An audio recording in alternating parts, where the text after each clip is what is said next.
Jacksonville Jaguars fans, welcome back to another episode of Jagjaw. Happy holidays and Merry Christmas to us. We did it. Jags just clinched the playoffs. Didn't think it would happen this soon with Liam Cohen and the whole new crew coming in last offseason. So proud of this team. We've exceeded expectations, but now the fact that we have a clinch playoff spot, it's time to keep this thing rolling. We have a chance at the Super Bowl. The other day on TikTok, I said the AFC is weak. By the AFC being weak, it means all the high-powered teams, the Patrick Mahomes-led Chiefs, the Lamar Jackson-led Ravens, the Joe Burrow-led Bengals, all those teams are not in the playoffs. These are opportunities you have to take advantage of. We can go win this. We can go on a run in the playoffs and go win a Super Bowl. We have a chance with this team. This team is good, and we just got to keep rolling. We're 11-4 right now. We can still clinch the AFC South. We still have a chance in the number one seed. We need some help, but we've exceeded expectations, and we just got to keep the ball rolling. This is a really good team. We just got to keep winning. Obviously, last week, sit down Broncos. Nobody thought we could do it. Went across the country, beat a number one seed Broncos team.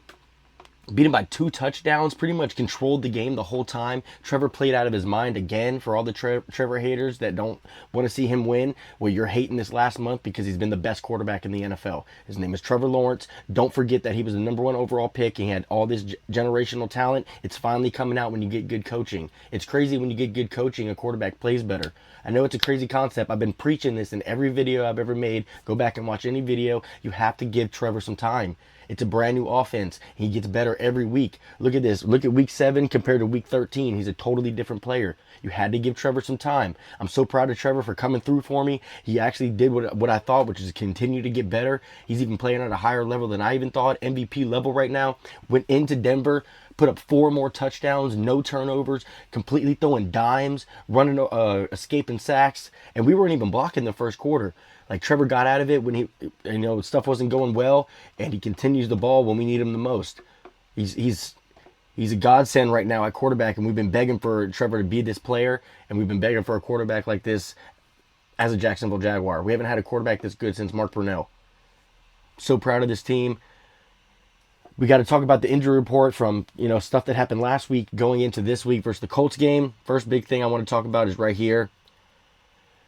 Cornerback, slot corner, Jordan Lewis is officially on IR. He broke his foot last game. I saw him fall when he was covering somebody in the slot, and he just fell to his knees. He was holding his foot, but officially he's broke his foot, and he's going to be out, which is a big hit for this defense. Jordan Lewis brings fire, the dog, and just being a leader that the defense needs. He's still going to be there on the sideline, hyping the guys up and stuff. But, man, that's a big loss for our defense. He was one of the best offseason signings we had. James Gladstone brought him in and changed the culture of the defense with guys like that. It was all about intangibly rich players, and he was exactly what we wanted. Because of that, we had to go and sign cornerback Keith Taylor from the Falcons. He's like don't really know much about this guy, undrafted player. Been bouncing around the league a little bit. He's a young player. Obviously, James Gladstone has been watching him, knows about him, so I trust James and his process to bring in somebody that can help us because we need corner depth. Like, we've already lost Travis Hunter. We've now lost Jordan Lewis.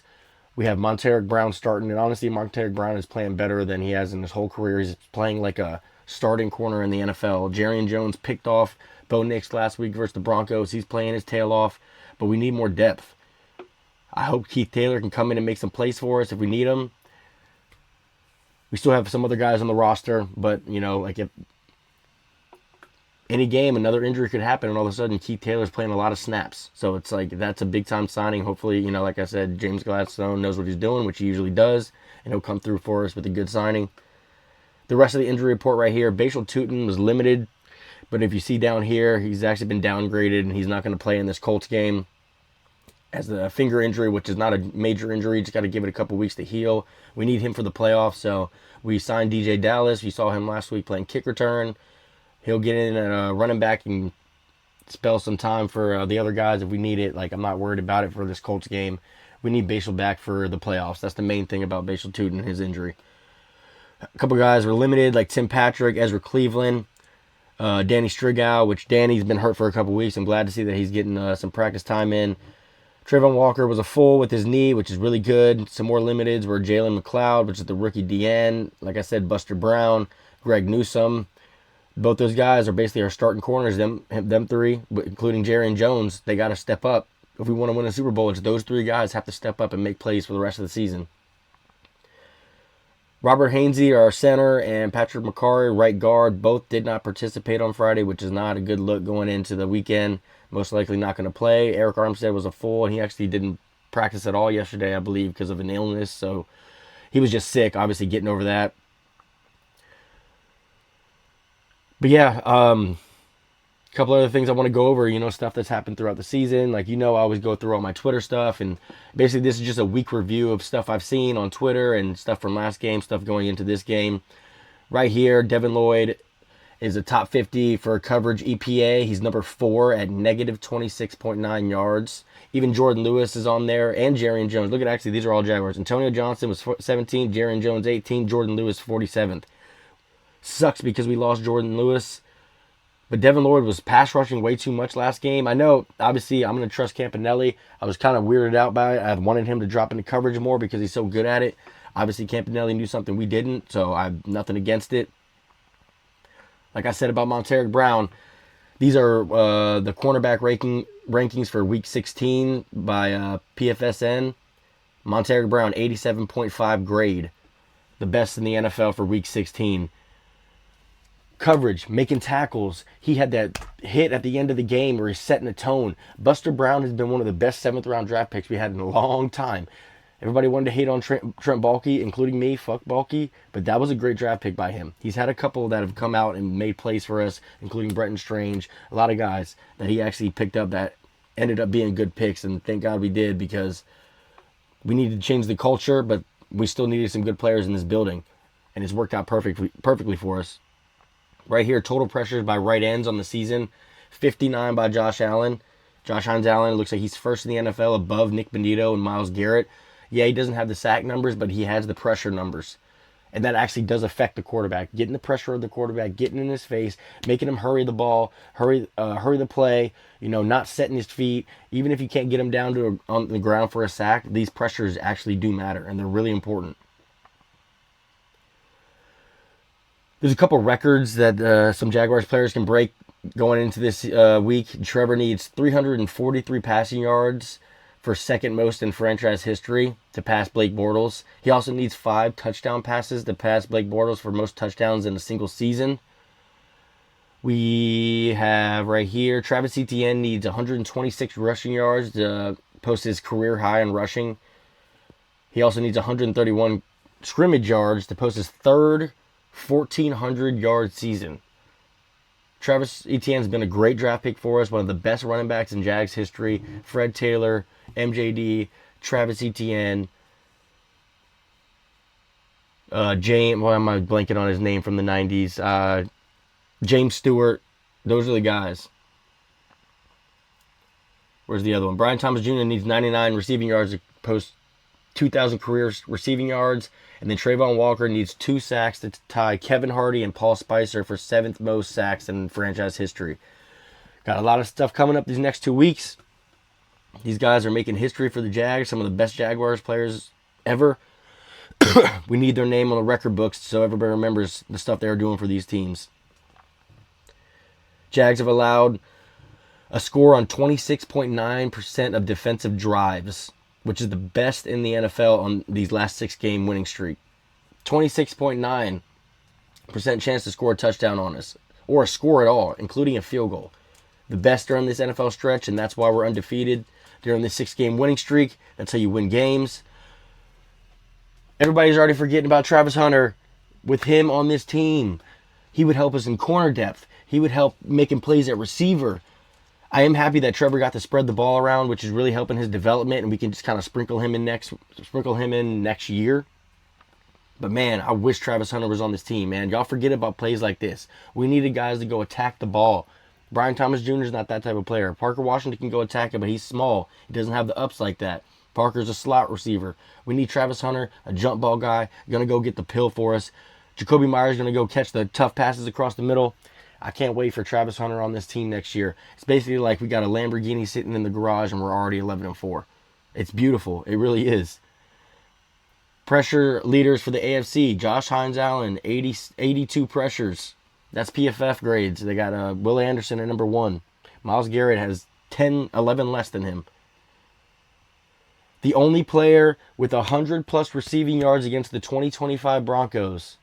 His name is Parker Washington. This kid has been on a tear this season. Got snubbed for the Pro Bowl as a returner. Has been great at receiver as well. Like I just said, 100 yards receiving last game. Made so many crucial plays for us. Catching the ball in a quick out, splitting defenders, making people miss. Catching the ball in a back shoulder fade in the end zone. Pinned it on his shoulder. Parker, man, he's different. I'm buying this man's jersey. He's one of the best players on offense. He's a playmaker and the type of playmakers we need on this team. I've been talking about this since week 1. Go check my TikToks, anything. I've been begging for Parker Washington to get in the game because he deserves it, and he's one of the best playmakers on this team. Parker, only player with 100 receiving yards and a TD against the 2025 Broncos, Washington. That's his middle name. That whole part right there. He's him. Another Pro Bowl snub. Devin Lloyd, only player with 5+ picks and 5+ TFLs in the season. Devin Lloyd, that's it.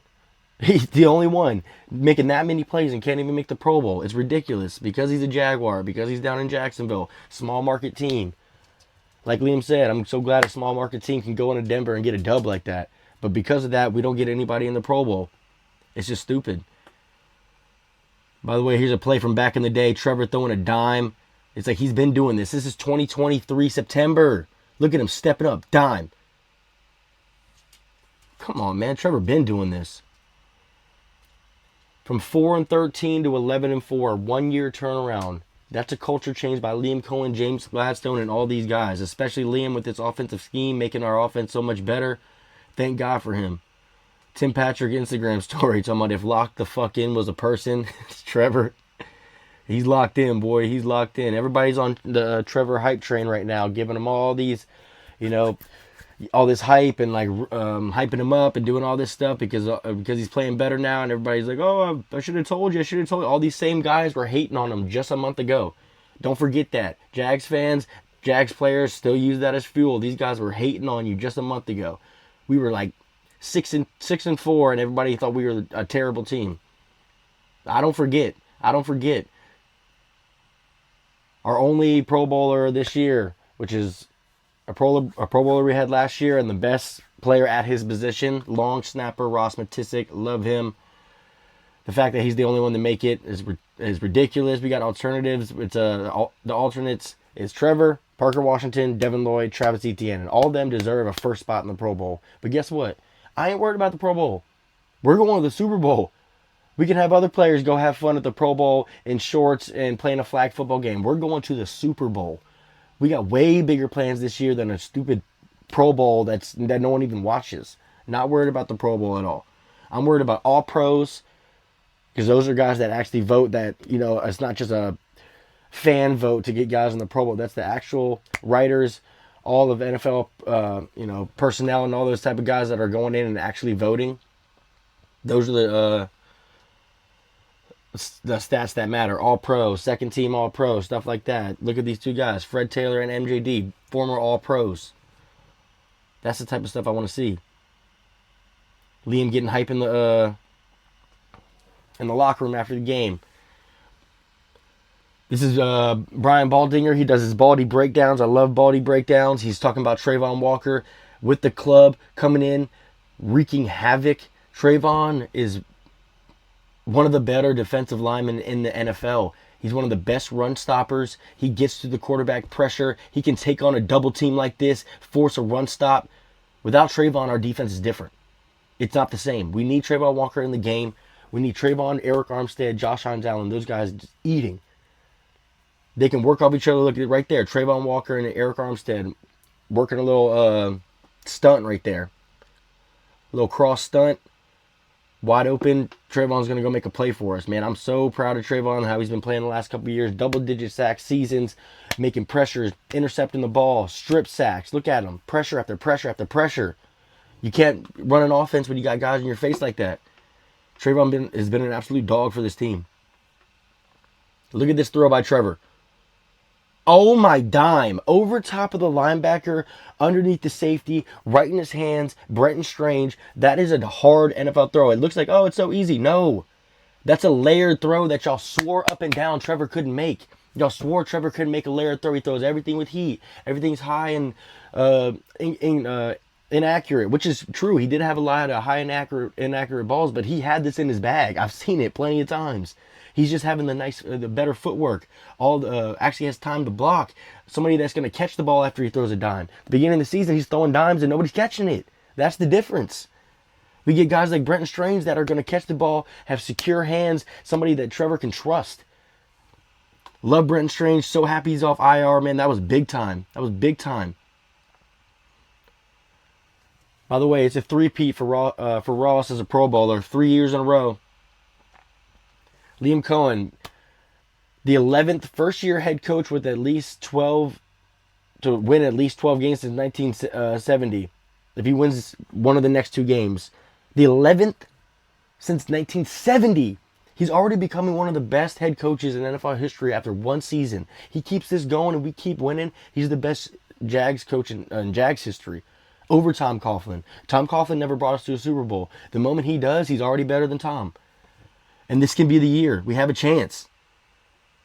Leon Searcy, one of the Jag goats. We're in the dance, baby. It's time. This is an update of Trevor splits. When he's leading, he has 10 touchdowns, 9 interceptions. When he's tied, he has 9 touchdowns, 1 interception. When he's trailing, he has 7 touchdowns, 1 interception. When he's leading, he has his worst completion percentage. He has way more interceptions. His rating is down.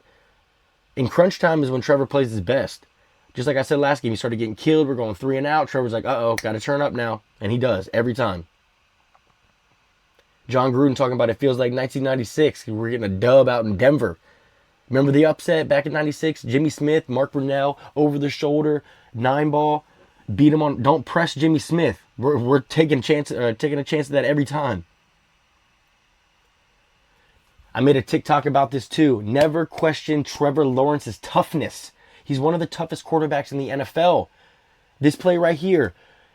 An unblocked defender. Everybody else stops. He doesn't hear the whistle. Trevor even stops, not tensed up. Whiplash. Helmet straight to the spine. Eats it like it's nothing. And then the same exact drive, he's going to go down and score a touchdown for us. That's a tough quarterback. It is not easy to play quarterback in the NFL. You're going to continue to get hit. Like half the NFL starting quarterbacks that get hit like this are out. They're hurt. They have a bruised back. There's something wrong with them. They have to sit out a couple plays. Not Trevor. He's going to sit there and eat that and get up, brush it off, and go drive us down to score a touchdown. That's an NFL quarterback. He is one of the toughest quarterbacks I've ever seen, especially in the NFL right now. Don't you ever question Trevor's toughness. That's one thing. I don't care if you can say anything about his accuracy, all this stuff. Do not question this man's toughness. He's a tough quarterback. Last 4 games. 76 of 125, 1,082 yards passing yards, 12 touchdowns, 120 yards per game, 0 interceptions, 18 rushes for 112 yards and 2 touchdowns. He's him. Vic Manning. I'm trying to tell y'all. He's Vic Manning. He can run like Mike Vick. He got the arm and the brains like Peyton Manning. His name is Vic Manning. I'm getting a custom jersey with Vic Manning on the back, 16. Jordan Lewis, love him on Twitter. It sucks that he's out. First 6-game winning streak since the Jaguars went to the AFC Championship back in 99. This team is that good. But this time we got to finish in the AFC Championship game. We lost twice in the 90s in the AFC Championship game. 2017, the same thing. We got to get past there. It's time for a Super Bowl appearance, and we got to go win it this year. Rich Eisen giving us all the hype. I appreciate you, Rich. One of the players that was hating a couple months ago, I won't forget. Mina Kimes loving on Parker Washington. Said he's the 2025 MVP. Besides Trevor recently, Parker Washington for the team as a whole, it's him or Devin Lloyd by far. By far the team MVPs.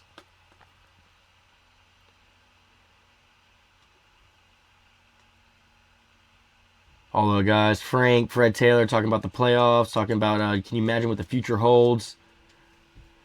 Talking about Trevor's hot. Look at the back shoulder. And that's a dime back shoulder and a catch on his freaking face like that. What a catch by Parker Washington, man. That's not an easy catch. And that's not an easy throw either. He's throwing a dime.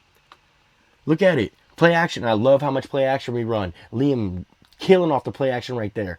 Look at that. Play action for a touchdown. Play action to Bretton Strange. And we're going to throw this back shoulder to Bretton Strange. It's just an arrow route. Watch him from the tight end spot right here. Just a quick arrow route. And Trevor's going to throw it away from the defender. Bretton Strange is going to make a play on the ball. Contort his body.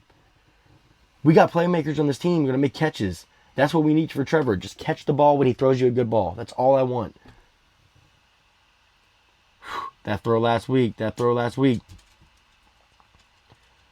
Trevor throwing Jacoby Myers on that dig route. He's been eating on that. Like I said, BTJ's not the dig route guy. He's not going to run the slants. That's what we got Jacoby Myers for. And he's showing me every single week that he continues to run those in routes and can catch it in contested places, be tough, and get some yards after the catch.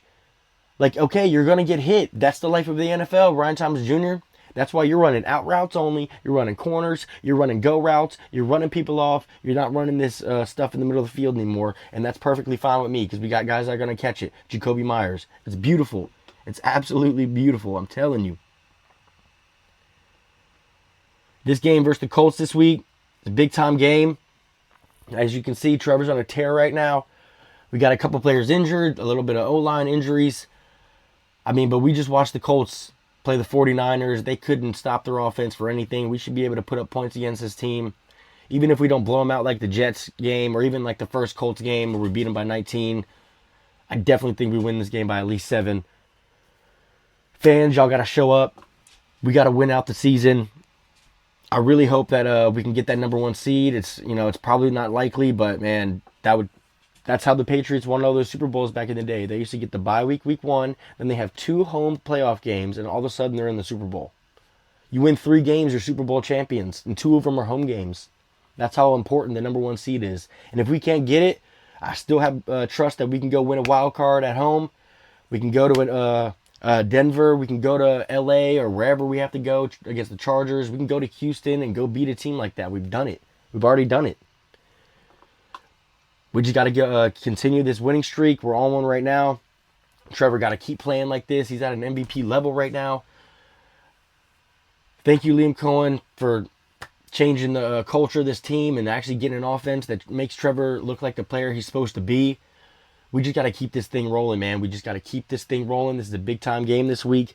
Even though it's against a Colts team that's probably going to end up missing the playoffs and they have a 44-year-old Phillip Rivers, it's a big-time game.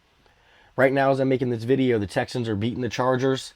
We wanted the Chargers to beat them, but we need the Chargers to beat the Broncos next week so we have a chance at that number 1 seed. We need it. Chargers maybe they'll wake up today, but they got to wake up next week.